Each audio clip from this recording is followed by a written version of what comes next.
미가서 말씀이 주전 8세기 선지자의 미가의 말씀이라고 들었잖아요. 근데 오늘 본문의 말씀은 어제 나누었던 4장에 이어지는 내용으로 메시아의 나라, 메시아가 왔을 때의 나라의 모습과 그 이스라엘의 메시아 오기 전에 지금 이스라엘 현재의 모습을 이렇게 나누어서 이야기하고 있습니다. 먼저 1절은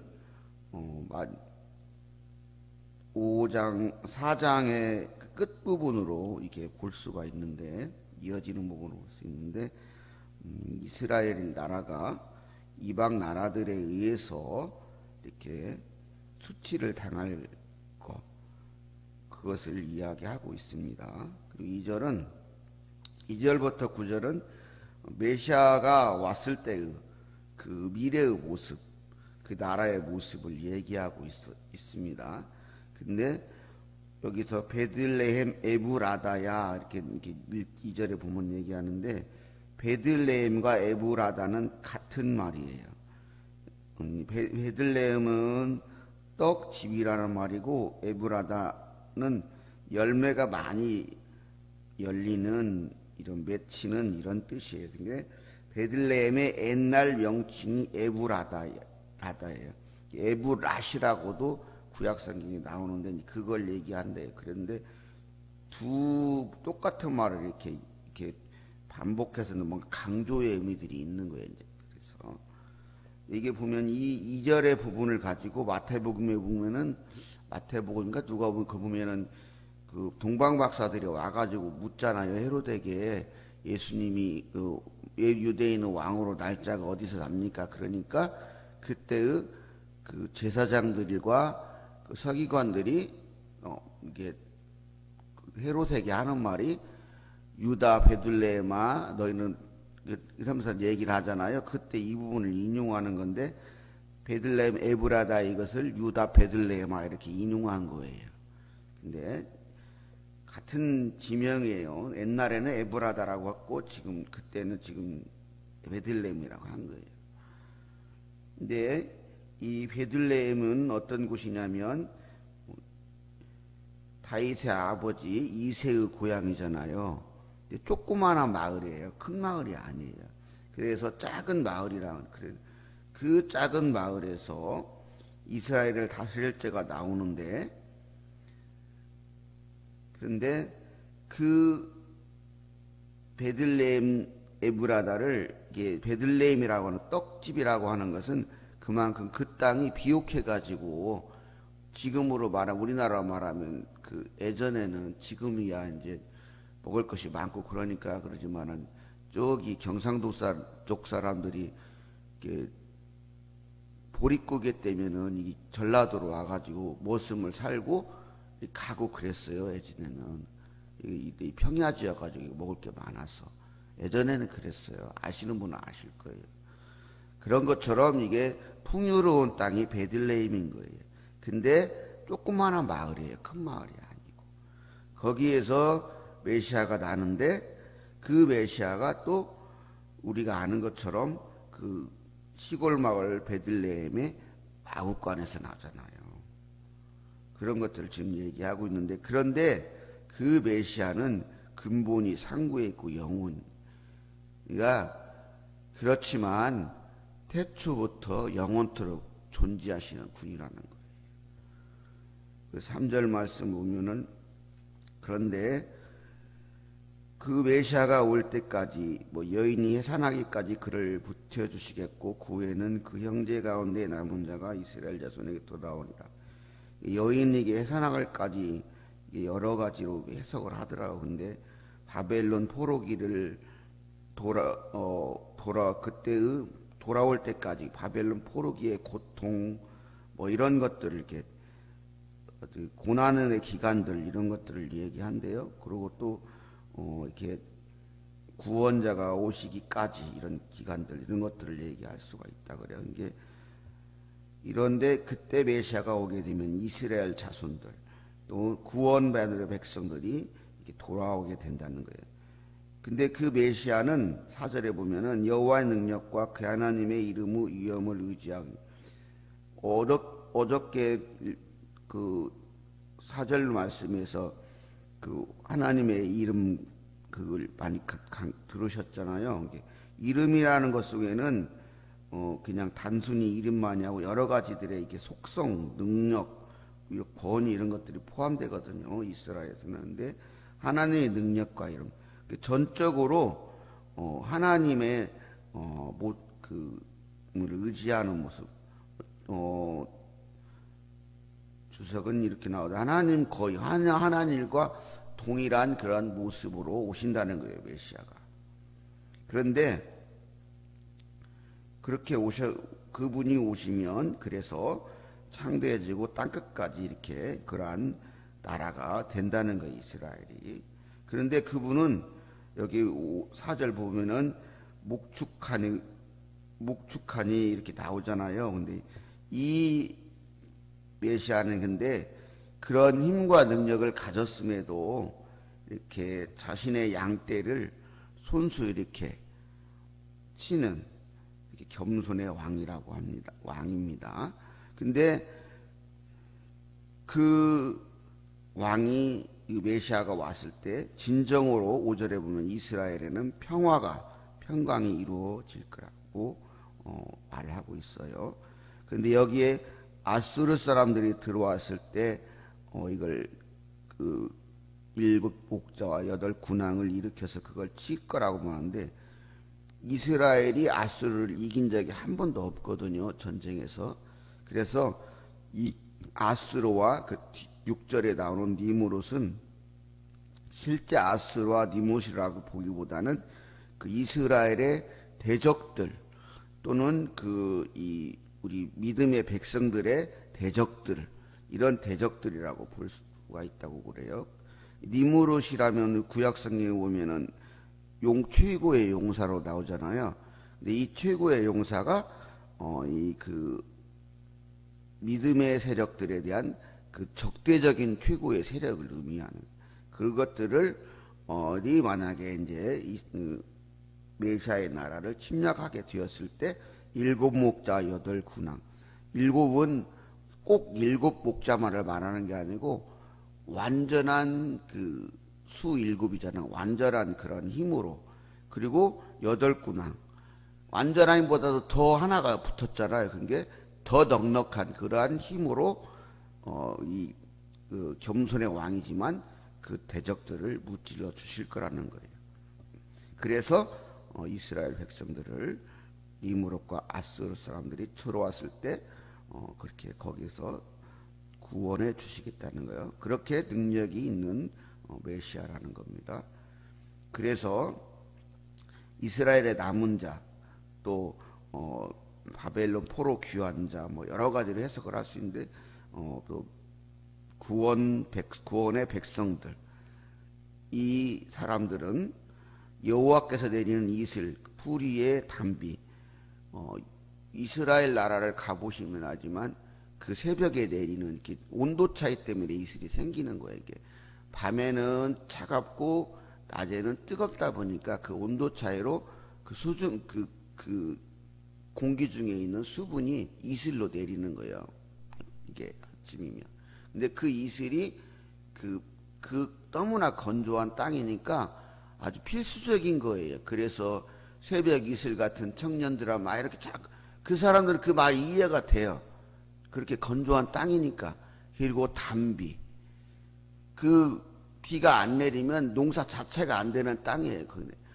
그래서 하나님이 함께하는 할 때는 이렇게 그런 귀한 이슬처럼 그렇게 풀이 내리는 단비처럼 이렇게 되지만 하나님의 대적들의 입장에서는 그것이 또 심판으로 된다는 거예요.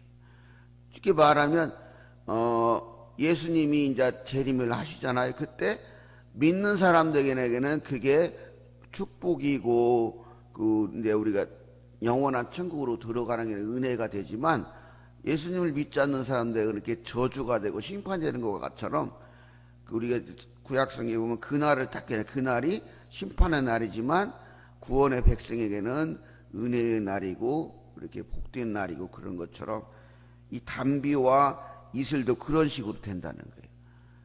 어떤 사람에게는 그게 하나님의 은혜이고 그렇지 않은 사람은 그게 하나님의 심판이 된다는 거예요. 그렇게 그런 한 가지의 말 속에 그런 의미가 같이 포함되어 있어요.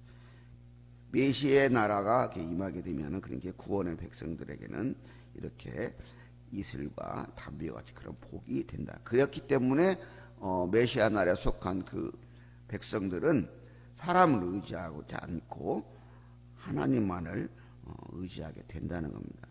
그래서 세상의 사람들에게 그 사람들은 야곱의 남은 자, 구원의 백성, 이렇게 하나님 메시아에게 돌아오는 그런 사람들은 수풀의 짐승, 사자 같은 거, 짐승들 중에 사자 같고 양 중에도 사자 같다는 거예요. 이 양, 여기서 양은 이런 좋은 의미의 양이라기보다는 이렇게 이런 연약한 존재들 중에서 이렇게 생각할 수 있어요. 젊은 그런 사자같이. 그래서 그 메시아가 그런 능력이 이렇게 능력이 있어서 밟고 찔고 그럴 때 능히 구원할 자, 그렇게 능력을 가진 메시아라는 거예요. 그래서 그 메시아가 원수들을 구절에 보면 진멸하고 대적들을 이렇게 다 진멸할 것을 하게 된다는 그런 거 바란다고 그렇게 하잖아요. 여기까지 9절까지는 그래서 메시아 나라가 임했을 때의 그 모습을 말하는 거예요.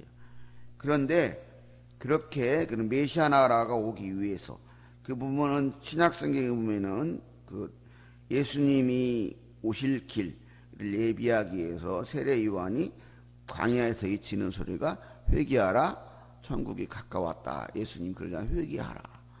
그리고 회개하고 세례를 받으라 그랬잖아요. 그런 것처럼 그 메시아 나라가 임하기 위해서 이제 지금의 그 타락한 그 이스라엘 나라를 개혁해야 되는데 그 일을 직접 여호와 하나님께서 하시겠다는 거예요.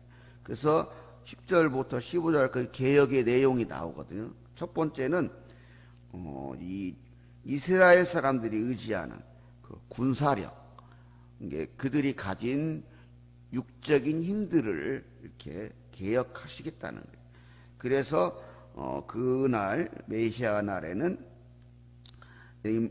그 군마, 그 다음에 병거, 그 다음에 견고한 성, 이게 그들이 철저하게 의지하는 그런 것들을 의미할 수도 있고, 우리의 마음에 그 스스로 이렇게 하는 그런 굳어져 있는 그런 자아 같은 것을 의미할 수도 있어요.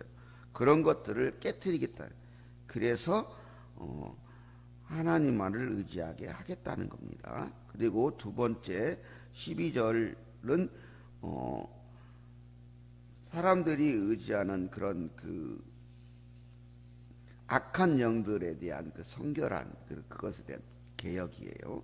그래서 복술, 마술, 점치기, 꿈, 환상 등 악한 영들을 의지하는 그런 것들. 그래서 이런 것들은 마귀와 귀신에 사로잡힌 그런 가증스러운 행위들이에요. 그래서 비록 타락하는 왕이었던 사울도 접신하는 거 이런 것들을 못하게 했잖아요. 그래도 나름대로 이제 그 하나님의 뜻에 따라서 행하려고 그렇게 했잖아요. 그게 지금 이스라엘 이런 것들이 만연해 있는 지금 상황들인데 그것들을 하나님께서 직접 개혁을 하고 성결케 하고 하나님을 의리하게 하겠다는 거예요. 두 번째. 그리고 세 번째는 13절 14절은 이스라엘이 의지하는 우상들에 대한 성결 작업이에요. 우상들. 근데 우상의 기원이 어디 있냐면 우상이 왜 나왔는가를 생각해 볼 필요가 있는데 그것은 인간에 숨어져 있는 탐욕에서 비롯되었던 거예요. 그러니까 그 8세기에 못 살 때가 아니잖아요. 잘 살을 때 우상이 막 이렇게 가득했던 거예요.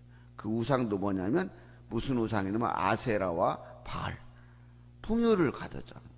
왜냐면 거기 땅은 비가 우선이요. 땅이 비가 오지 않으면 모든 게 안 되고 비만 있으면 그냥 잘 자라요, 곡식이. 그러다 보니까 비를 주는 신이라고 하는 거. 그 풍요, 다산. 그래서 바알과 아세라를 섬긴 거예요.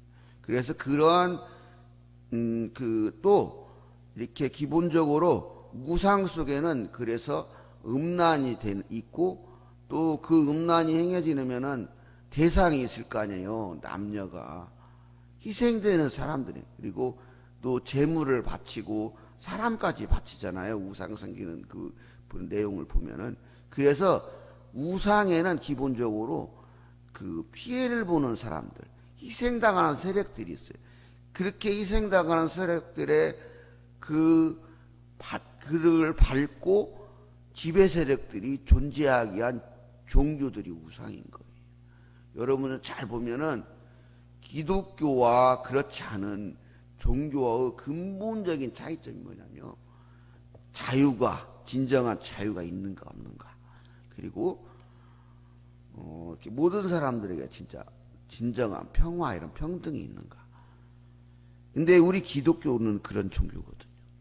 왜냐하면 모든 것을 하나님께서 이렇게 주장하시고 신이 스스로 우리 자신들의 백성을 구원하기 위해서 스스로를 내어준 종교이기 때문에 그 안에서는 이런 억압과 이런 것들이 없어요. 있을 수가 없어. 근데 기독교 내에 그런 것이 존재한다는 것은 우상을 섬기는 것들과 별반 다르지 않은 모습인 거예요. 하나님께서 이스라엘 백성들을 보면서 막 가증스럽게 여기고 이렇게 화를 내시면서 이렇게 심판하시고 고난을 줄 수밖에 없었던 이유가 여호와의 백성이라고 하는 그 이스라엘이 여호와를 섬긴다고 하는데 정작 그 모습 속에는 이런 우상에 섬기는 자들과 모습이 똑같은 모습이 존재해요. 저희들이 알아야 될 것은 우리가 예수를 믿는다는 것 속에서는 예수를 믿는 그런 모습이 나와야 되는 거예요. 교회 안에서는 그래서 절대로 그런 모습이 있어서는 아니 되는 거예요. 항상 우상은 사람의 그 타락한 본성의 기본을 하고 있는 거예요. 그것도 우상은 다 보면은 사람들이 만들었어요. 신을 사람들이 만들어 놓고 신을 섬긴다고 하는 거예요. 그 섬기는 게 아니고 엄밀히 말하면 자신들의 욕심을 거기에 투영해 가지고 그것이 이루어지길 바라는 거예요. 잘 보세요. 그 기독교와 이 다른 종교들과 차이점이 어디입니까? 분명히 그래요. 이렇게 말하면 다른 종교의 사람들이 또 이렇게 종교 편향이니 이런 얘기 하실라가 모르겠지만은 잘 여러분이 비교를 해보세요. 기독교의 차이가 뭔가. 그런데 그러한 모습들이 우리 기독교 내에 있다고 하면 그것이 우리가 이렇게 이러한 그 성결 작업을 하나님께서 하실 수가 없는 모습이 되기라는 거예요. 그러면 우리에게 고난이 있을 수밖에 없어요. 그 점을 그래서 항상 우리가 비교해 봐요. 나는 정말 하나님의 백성 예수 그리스도를 믿는 그러한 성도로서 정말 우리의 모습 속에 그러한 참된 그런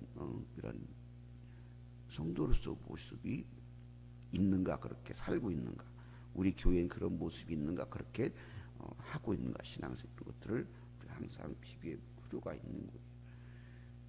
그래서 이렇게 하나님께서 손수 이렇게 군사력, 하나님이 아닌 군사력 자극을 의지하는 그것들을 성결하게 하고, 그 다음에 악한 영들을 의지하는 그런 것들을 또 성결하게 하고, 우상들을 의지하는 것을 성결하게 하여서 하나님께서 하나님만 의지하는 그런 거룩한 백성으로 만드시고, 진노와 분노로 순종하지 않는 이방 나라들, 이스라엘의 대적들도 공의로 심판하시겠다는 게 15절 맞습니다. 우리가 이렇게 쭉 이렇게 또 이렇게 이 5장을 볼 수 있다는 거예요. 다른 측면으로 또 보기도 해요. 이것을 또 바벨론 포로 귀환했을 때의 그런 이스라엘 나라로서도 해석도 하고 이렇게 여러 가지를 해석하시지만, 메시아 나라로서 이렇게 5장을 이렇게 해석해서 이렇게 볼 수 있다는 겁니다. 그래서 이렇게 봤을 때 5장을 통해서 얻는 결론은 우리는 성도는 하나님의 백성은 오직 하나님만을 의지해야 되는, 그럴 때 힘과 능력을 드러낼 수 있고, 그럴 때 이렇게 번영하고 이게 번창하는 나라가 된다는 겁니다. 우리가 볼 때 하나님을 떠난 그런 예수를 믿지 않는 사람들이 잘 사는 모습을 보고 잘 되는 모습을 보면서 우리가 뭐 예수 잘 믿었더니 이렇게 별로 이렇게 그 사람들에 비해서 그렇지 않네 이렇게 생각할 수 있지만, 그런 것들은 잠시 보여지는 것들일 뿐이고, 진정한 평화와 번영은 오직 진정으로 예수를 믿고 따를 때만 주어진다는 것을 오늘 메시아 나라의 도래의 모습에서 보여주는 것처럼 우리에게 그렇게 말씀하고 있습니다. 그래서 우리는 오직 성령 충만하여서 하나님 말씀을 좇아서 늘 기도하며 그렇게 살아가는, 그럼으로써 하나님께 주시는 힘과 능력을 들으며 세상에서 승리하는 그런 봉산교회와 성도님 되기를 바라겠습니다.